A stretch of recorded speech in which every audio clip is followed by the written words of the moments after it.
Good morning. This is another edition of the Passball Show brought to you by JohnPielli.com, by Two Ways, One Passion Food Truck located in Scranton, Pennsylvania, by St. Aloysius Church and School in Jackson, New Jersey. Glad to be with you as always. And for those that maybe wonder why we're doing more shows more often, I gotta be honest, I'm feeling it. And I suggest to everybody, whatever it is that you love to do, go out there and do it.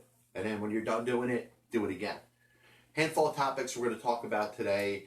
Some of them sound repetitive, but in all honesty, my show doesn't get out to too many people.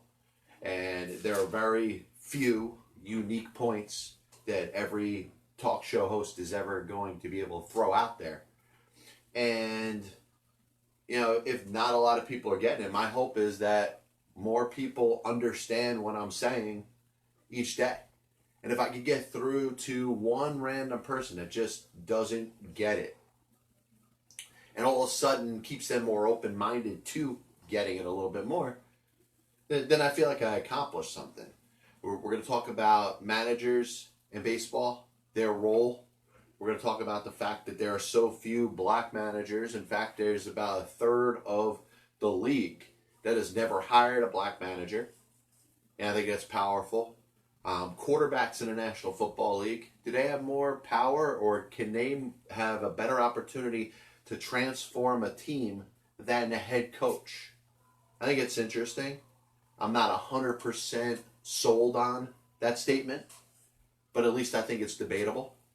And I want to talk about a rage room, which I find is absolutely fascinating. And if you heard about it, then obviously it's not going to be anything new to you. But we'll talk about the rage room as kind of our closing point of the day. But it's trying to, and I use social media, whatever platforms I can, whether it's Twitter or Instagram, or really any way that my show could get out there in any way, shape, or form, to try to express points. And I think the best way to express a point is to use as much factual data and information as possible. I mean, you use that and kind of backs your point up more and more. But I've stated, and we understand this in the day and age we live in 2019, that facts are just deeper opinions. What they really are is they're proven opinions. But if you twist it and you want to say whatever you want to diminish the fact, or take a shot at the fact, or say anything negative about the fact, it becomes an opinion. And all we could do is, if you have a statement to make and you want to back it up, you back it up with as many facts as possible, and you leave it up to the general public, who in some cases just don't understand the difference between a fact and an opinion anymore. But it makes you sound better in the argument. So anybody that knows the show, anybody that knows any of the points that I've made the statement about Major League Baseball managers and their role, or what a better term would be, lack of a role, in the impact of a game and of a team. Yet, every single time your team, whatever your team is, loses a game in Major League Baseball, the first thing and the first angle, or the first place that you're going to point your finger, is at the Major League Baseball manager. And I understand it's hereditary. You probably learned that from your parents. You probably learned that from whoever got you into the world of sports and in baseball.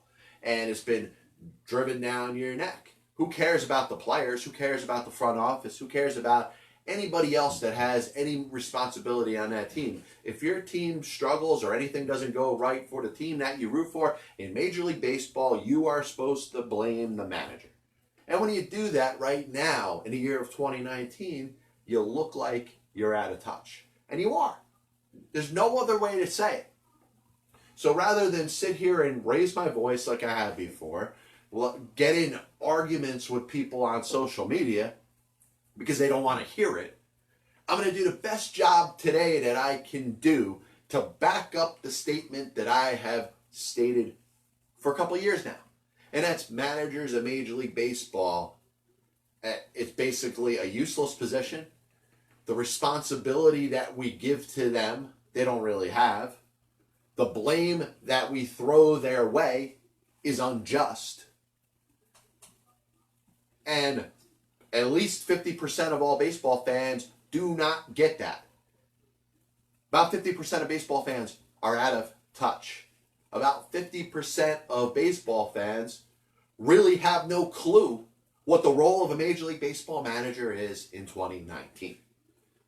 So, I'm going to state for you a couple things of what a Major League Baseball manager is in 2019. They're a figurehead. You think of, let's say, the Queen of England. Queen of England isn't running England. It's just there. She's a figurehead. She has a certain place upon the mantle when you talk about power. But what does the Queen of England actually have to do with Great Britain and the running of Parliament? I'm not going to change the subject and talk about this. But a Major League Baseball manager is a figurehead. A Major League Baseball manager is also a spokesperson. Their job is to take questions before the game, take questions after a game. In some cases, with Fox and different networks, take questions during the game. But their job is to be as well spoken as possible because they're going to get hammered with questions and probably take undue criticism for things that they had no control over, but their job is to be there and answer the question. So the manager is the figurehead. The manager is the spokesperson. The manager is also the guidance counselor. There's a lot more stress and emphasis on a Major League Baseball manager being able to control the clubhouse. Controlling the clubhouse really is one of the things that can get managers fired. Now listen, we understand that front offices use managers as kind of a lifeline to make their jobs better, which I can talk about, or I've spoken about it before, or I could bring it up again. But the most important thing is that the manager has to have a pulse of the players. He doesn't have to necessarily be a player's manager, but he has to get the support of the players that are in that room. Those players in that room have to be as motivated as possible. Like I said, he doesn't have to kiss their ass. He doesn't have to get them to love him, but it helps if they do. It helps if you have a group of players that literally will run through a wall for your manager. And in a team that's not doing so well, that's one of the things that should be judged. A Major League Baseball manager should be judged by whether or not they have the clubhouse. If you look at what happened in 2012 with the Boston Red Sox, Bobby Valentine, who has a history of being a very good manager. He had some success in Texas, went to a World Series as a manager of the New York Mets, is an incredibly intelligent guy, understands the game of baseball more than I ever will in my life, was put in a spot in Boston where he was unable to control the locker room and the players that were in it. So the players, if they're not going to buy in, the odds are that manager is not going to have much of a chance. So, yes, in some cases, managers go the route, like let's say a Mickey Callaway saying, I want every player on this team to feel like they've never been loved as much as they're loved.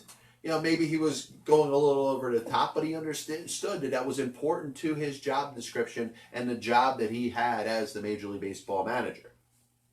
You're looking at the pulse of the locker room. Are the players, the fact that they're losing, does that make them not want to come to play? Are they not motivated to want to do better? Are they not motivated to want to, as a team, get more together? Are they divided within themselves? All those things can be pointed to a Major League Baseball manager. Now, the other part of it that I have to talk about is the exact question. This question right here. What is a Major League Baseball manager in charge of? And like I said, I have to break this down because 50% of Major League Baseball fans don't understand that a manager has very limited responsibility, and most of the stuff that fans blame a Major League Baseball manager for are just wrong. It's a wrong way to throw the issue that you have. The issue should be thrown with somebody else. So a Major League Baseball manager in 2019 is in charge of the locker room culture, which I just spoke about. He's the guidance counselor. He is responsible for the players playing hard, the players showing up every day, the players working together, the players caring enough about each other. They may not have to like each other, but the fact that they're motivated and they're unified as a team, that is the job of the Major League Baseball manager. And his other responsibility, and I'm only going to leave it at two, he is in charge of implementing the game plan. So implementing the game plan includes implementing a lineup that is handed to him. The lineup is not generated by the manager. Anybody that's playing or not playing, the manager has no control over. His job is to post that lineup and let the players know that they're playing. Number two, a game plan includes the bullpen. Now, a lot of people say the manager is in charge of the bullpen. No. The game plan, which the manager is implementing, includes the bullpen. So that's the use of relievers. Who's going to be available on a given day? That is provided for the manager. So that is part of the game plan that the manager has to implement. He has no control. It's not his decision which relievers he's going to use. It's not his decision which relievers are available that day. Defensive alignment. How are the players going to defend certain hitters? And we understand that that's not done by the manager. It's done by the analytics staff. Changes. Who to pinch hit for. The manager is told which players in a lineup he can and cannot pinch hit for. A star player, let's say a Bryce Harper with the Philadelphia Phillies, is not going to be allowed to be pinch hit for unless he's injured. Who to use to pinch hit. This is the player that if you are going to pinch hit for one of these players that you can pinch hit for, these are the players that you are going to use. It might be different based off of different spots and different algorithms that are thrown in. And what plays during the game are you going to challenge? As an organizational philosophy, we are not going to challenge this, or we are going to challenge that every single time. Or we're going to make sure the video review is 100% conclusive that shows that the call was wrong before we challenge it. The decision's not made by the manager. They're told, this is what you look for, this is what you don't look for. So that's all within the game plan. But we, unfortunately, as fans, and like I said, 50% of baseball fans think the managers make all the decisions. And 50% of baseball fans are wrong. Those same 50% do not know what they're talking about. The manager is in charge of the locker room culture. And the manager is also in charge of implementing the game plan. Once again, we confuse the game plan, which is part of what is implemented by the manager, to the manager coming up with these decisions. So the manager does not write the lineup. The manager does not control the bullpen. The manager does not have any responsibility in defensive alignment. A manager does not have control over what players come up as a pinch hitter and what players are pinch hit for. No manager is responsible for any X's and O's. Like we talk about basketball, we talk about football, and even hockey. The head coach has responsibility over X's and O's and things that happen in the game. A Major League Baseball manager does not. So who implements the game plan if the manager does not implement the game plan? So I'm telling you, the manager doesn't implement. His job is just to implement the game plan. He has no control over the game plan. The game plan is handed to him. Who is the one that's handing him the game plan? It starts with the general manager. We understand that general managers of Major League Baseball have a lot more control over what happens on the field than the actual manager. Now, if the general manager was buzzing in or a little headset or a text, if it was proven that he was interfering with the game in any way, that's against the rules. So no general manager is going to admit to doing that. No manager in Major League Baseball is going to say that they are, basically just doing what they're told. They have a game plan to implement. A game plan that comes from the general manager. It comes from other members of the front office. It comes from the analytics staff. In some cases, it comes from fellow coaches on the staff. Certain coaches, whether it's a hitting coach, a pitching coach, a bench coach, maybe somebody that's in charge of defense, maybe somebody that's in charge of base running, a coordinator that helps with pitching or hitting. They're responsible for providing reports. These reports are presented to the manager for the manager to use. So numbers are being crunched. Algorithms are being used. You could put something in a computer and just basically have it generate something. All right, this is the optimum lineup. This is the situation where you do this or that. It comes out of the printer, gets handed to the manager, and the manager's job is to implement the game plan. And I've said this way too many times, and I'm going to continue to say it way too many times. A manager in baseball doesn't have any control over the game. They have control over the clubhouse. Absolutely. And if it's proven that they're not implementing the game plan from the front office, they're not going to have a job very long, because that's their only job. They're not responsible for lineups. They're not responsible for bullpens. They're not responsible for players coming off the bench. Yet, 50% of baseball fans don't understand that and probably never will. So hopefully that helps. This copyright and broadcast is authorized under internet rights granted by the World Wide Web and is solely for entertainment of our audience. Any publication, reproduction, or other use of the pictures, descriptions, and accounts of this show without the express written consent of the Past Ball Show, JohnPielli.com, and John Pielli, LLC is prohibited. Any commercial or other use of the program, such as by charging admission for its showing, is similarly prohibited.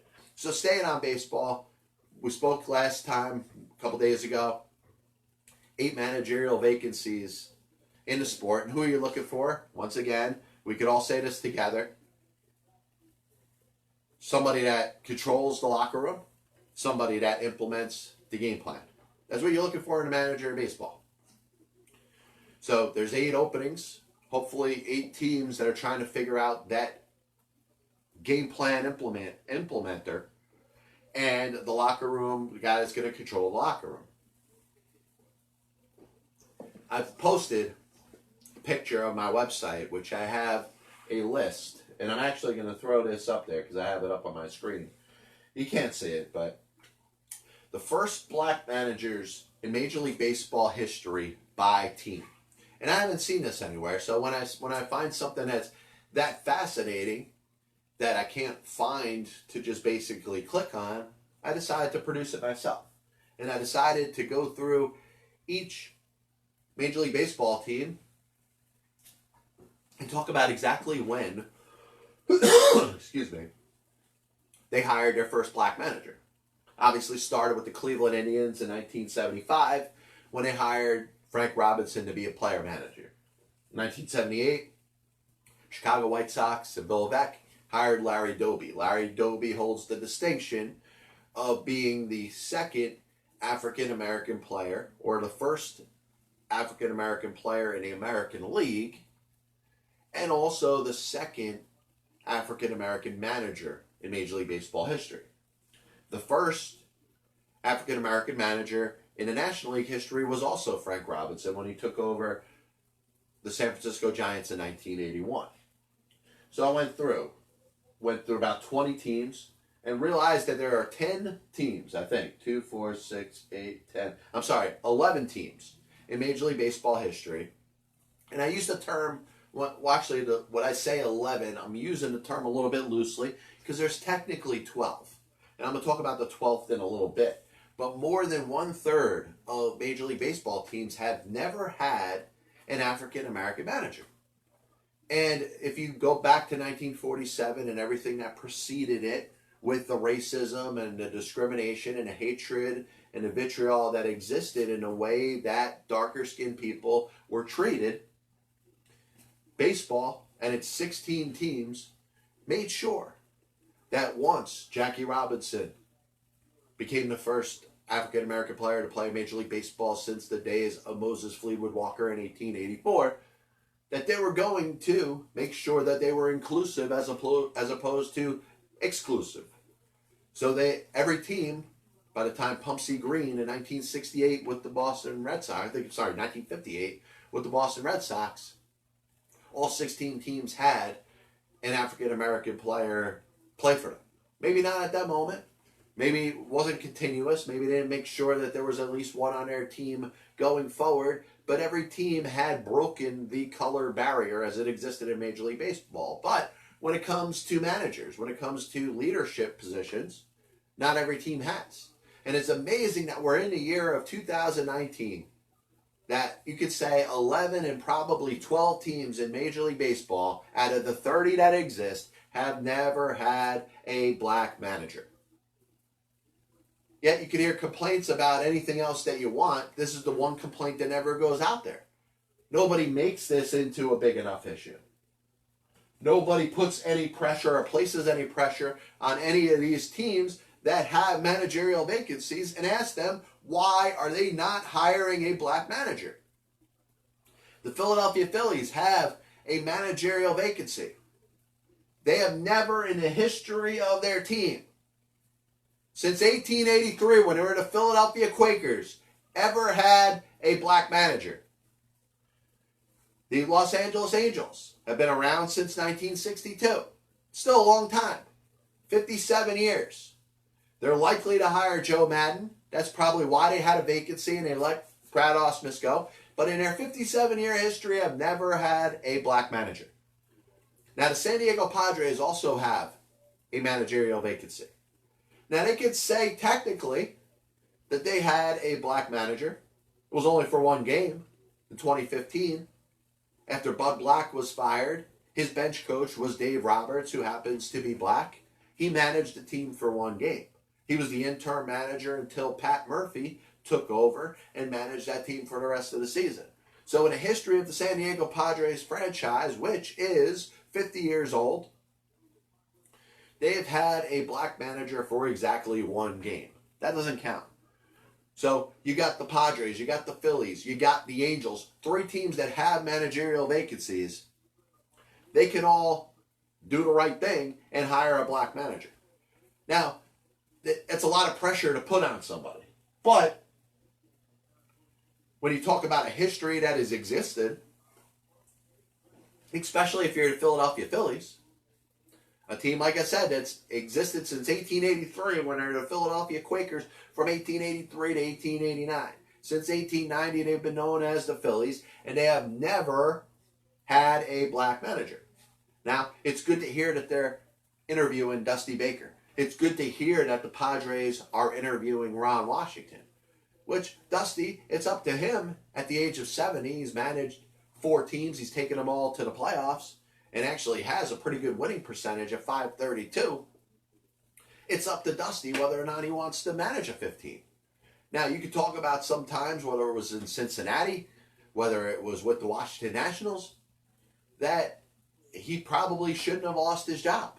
Now, there's people that could criticize any manager, like I said, for any one of the reasons that a Major League Baseball manager doesn't have the same control in 2019 that they did in 2009 or 1999 or 1989, whatever. However far back you want to go when you talk about the likes of Billy Martins and Sparky Andersons and Earl Weavers and guys that their job was to do everything.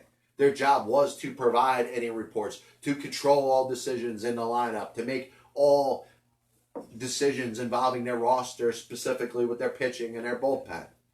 Doesn't happen in 2019. So why aren't there more black managers? Why are there still 12 or 11 plus the Padres who had Dave Roberts manage their team for one game? Why are there that many teams in Major League Baseball that have never hired a black manager? 3 teams searching for a manager now can right the wrong and make that list a little bit less. Dusty Baker, Ron Washington. How about Will Venable, 36-year-old coach for the Chicago Cubs? His father, obviously he's a second-generation player. His father, Max. How about he gets a job? But once again, we get to this point where we stop talking about the issue itself, and then it becomes more of a token thing. A token manager can take over a spot just so a team can say they can do it. And I'm not for that either. But what I absolutely have a problem with is the fact that the Philadelphia Phillies have gone as long as they have without ever hiring a black manager. In fact, the Atlanta Braves who obviously started out as the Boston Beaneaters, then became the Boston Braves, went to Milwaukee, went to Atlanta, have never in their history, which started in 1876, ever had a black manager.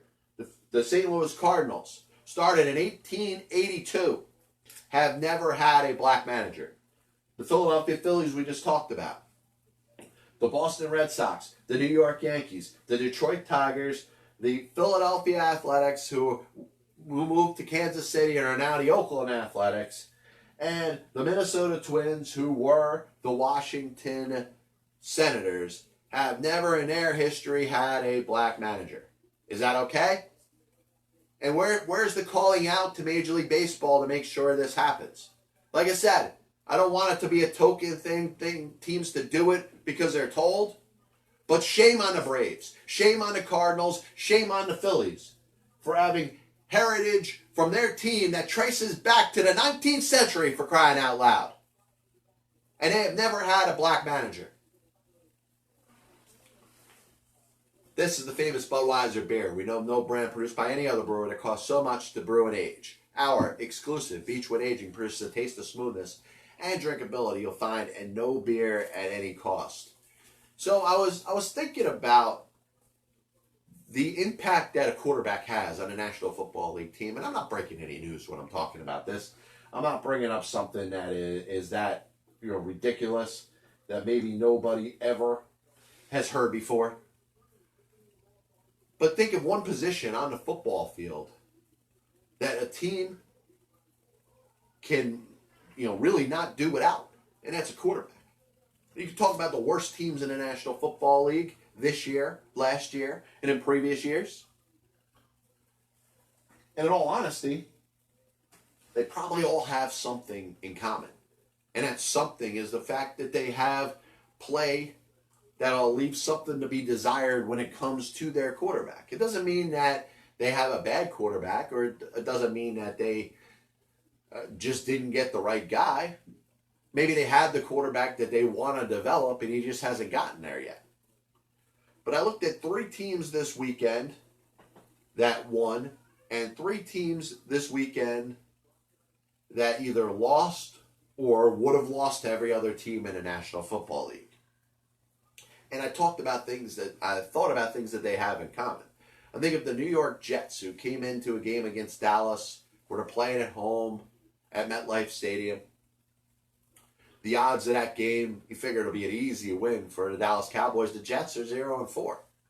But you didn't factor in, or actually maybe the national fan has not factored in, that the Jets have played the last 2 weeks with their third-string quarterback, a third-string quarterback who was released and is only playing because they didn't have anybody else.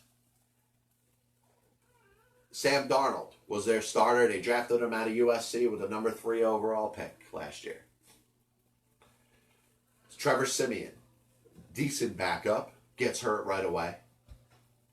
And you could see a team that actually had some promise, a possibility that you would have thought that this team could compete in this season, was kind of thrown by the wayside because they lost their quarterback.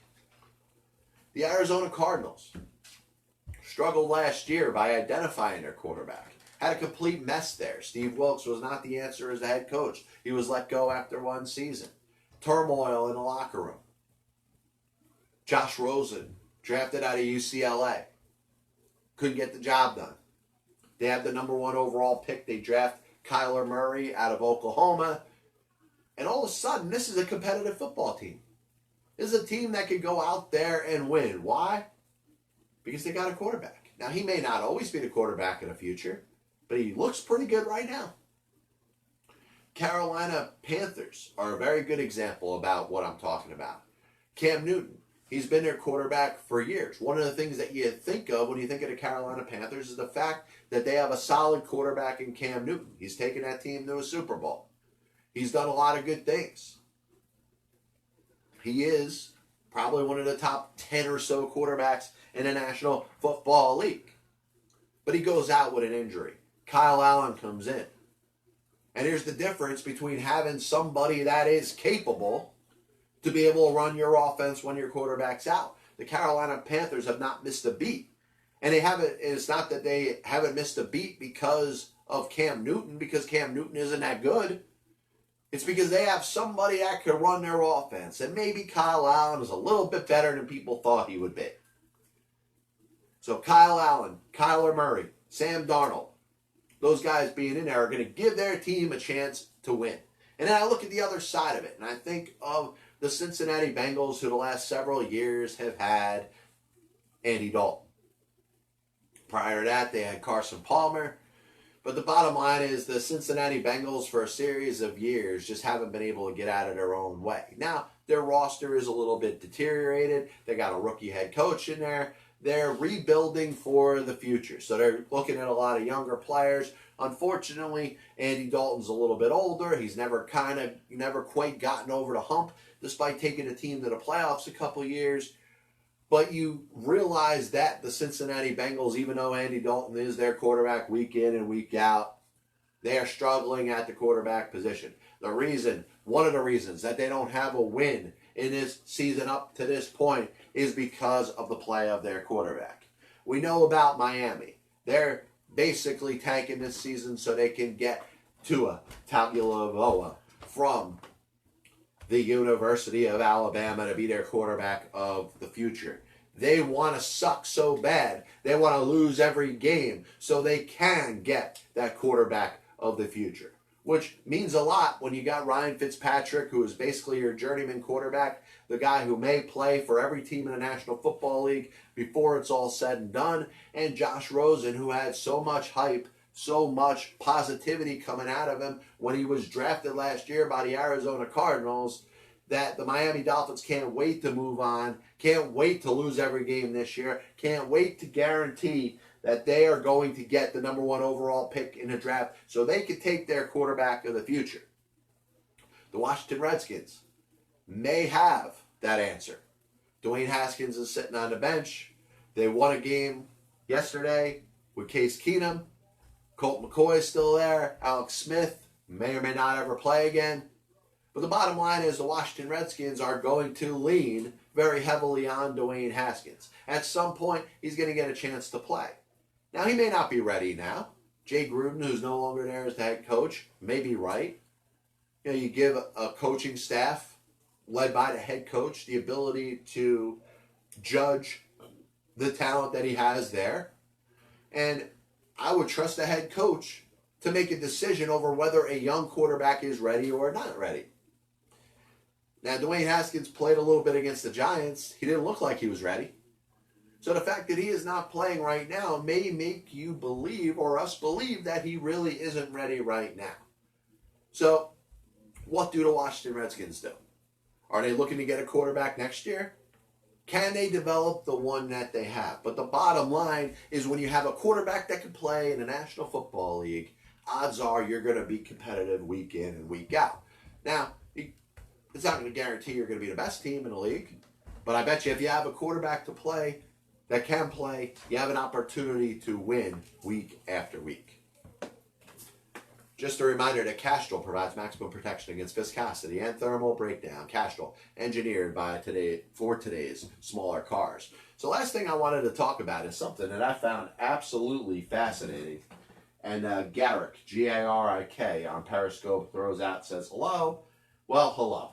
Hopefully everything's going well. Hopefully you're enjoying the show. If not, let me know anything that's on your mind in the world of baseball, sports, and unifying America. So the Philadelphia Flyers have done something that I believe is pretty innovative. In fact, it's something that I think a lot of us have thought about. Maybe some of us have thought about doing in our own house. We know that rage is an issue as it exists in this country for whatever reason. Now, I'm pretty good at controlling my rage, except when I'm talking about Major League Baseball managers. That I kind of lose my mind. But I feel like I have an advantage over a lot of people because I don't get that real upset. I don't go 0 to 60 over a matter of a flick of the fingers. But a lot of people do. And the best way is to try to manage your rage to a point where you're not impacting other people. You don't want to be violent. You don't want to hurt anybody.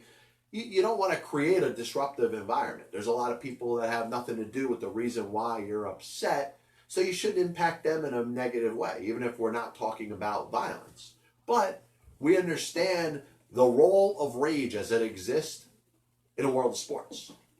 You can root for whatever team you root for, and a lot of fans, most fans, wear how they do, whether they win or lose, on their sleeve and in their personality, and it impacts and absolutely is part of their mood. Their team wins, they're happy. If they don't win, they're not happy. So I'm sure fans of all different types, of all different sports and all different regions have thought of maybe designating a room in their house where they could flip out. Take some old junk. Maybe you're taking it from a junkyard. Maybe you're collecting stuff that other people don't want. You put it in a room. You go in there with a bat or some other sort of weapon, and you just go to town breaking stuff. You want to take a TV and just smash it? Well, here's a broken TV and let's smash it. I'm sure plenty of fans have thought about that before. Now, the Philadelphia Flyers of the National Hockey League have taken it a step further. They have created a quote-unquote rage room where fans can take out their frustration and break stuff. Now, you want to make sure that this violence, which you're going to allow within a closed corridor of your arena, doesn't spread out and become a scene in the entire place. You give a fan 5 minutes. Flyers just gave up a big goal. Now the game's tied and going to overtime. You thought you were going to win. That fan gets to go in there and just break a bunch of stuff for 5 minutes. But they got to pay. And I think it's worth the price of admission to have a room like that in each arena. And in fact, the Philadelphia Flyers, the Wells Fargo Center, guess what? I'm going there some point this year. I never thought I would. I'm a moderate hockey fan. Haven't been to a hockey game in over a decade. But I want to take a look at this rage room. And if it's everything that I think it is, I'm going to recommend that every arena, every stadium has a rage room. A little bit of a recap of the show today, and as always, I want to thank everybody for tuning in. This is the Pass Ball Show, brought to you by JohnPielli.com, by Two Ways, One Passion Food Truck, located in Scranton, Pennsylvania, by St. Aloysius Church and School in Jackson, New Jersey. We started the show by talking about managers, and I'm going to give you the Cliff Notes version in case you don't understand. If you're one of those 50% of Major League Baseball fans that don't understand that the manager's role has been completely diminished, that a manager in baseball has basically been castrated, here's a couple things that the manager is right now in 2019. He's a figurehead, he's a spokesperson, he's a guidance counselor. He's in charge of two things: the locker room culture and implementing the game plan. And we'll talk about the game plan, which includes, now don't get this wrong, don't take this as part of the manager's responsibility. He implements the game plan. The game plan is provided to him. This game plan includes the lineup. It includes the bullpen. It includes the use of relievers. It includes the availability of relievers. It includes the defensive alignment. It includes potential changes that could come up over the course of the game, who to pinch hit for, who to use to pinch hit for whoever you're pinch hitting for, and what type of plays do you challenge. A manager in Major League Baseball is not in charge of X's and O's. Who implements the game plan? The general manager, the front office, the other members of the front office staff, the analytics staff, in some cases coaches, in other cases people that are in charge of crunching numbers, using algorithms, and I hate to say it, computers dictate what happens over the course of a baseball game. Talked about black managers in Major League Baseball. There are 11, and if you include the San Diego Padres, who had Dave Roberts as a manager for just one game, 12 teams in Major League Baseball that have never hired a black manager. How come that doesn't get spoken about? Out of the 8 teams with managerial vacancies, there's 3 of them, the Phillies, who have never had a black manager since their inception in 1883. The Angels and the Padres have a chance to write that. Let's see if they do that. Quarterbacks in the National Football League, basically the most simple statement I'm ever going to make. If you have a good quarterback, you got a chance. You look back at what happened Sunday with the Jets and Sam Darnold. the Arizona Cardinals and Kyler Murray, the Carolina Panthers, who I'm not advocating that Cam Newton should be replaced, but the fact that Cam Newton's out and they got a quarterback that can play, they have a chance to win week in and week out. Finally, the Rage Room. I'm going to the Wells Fargo Center because I want to check this out for myself. So I do thank everybody for tuning in. Andre asked if I have a YouTube channel, and I do. John Pielli, type in John Pielli. We post every one of these videos up there on YouTube. So I appreciate the input there. We'll be back with you later on in the week. Once again, this is the Past Ball Show. Glad to be with you. God bless you. And as always, I'll see you on the other side.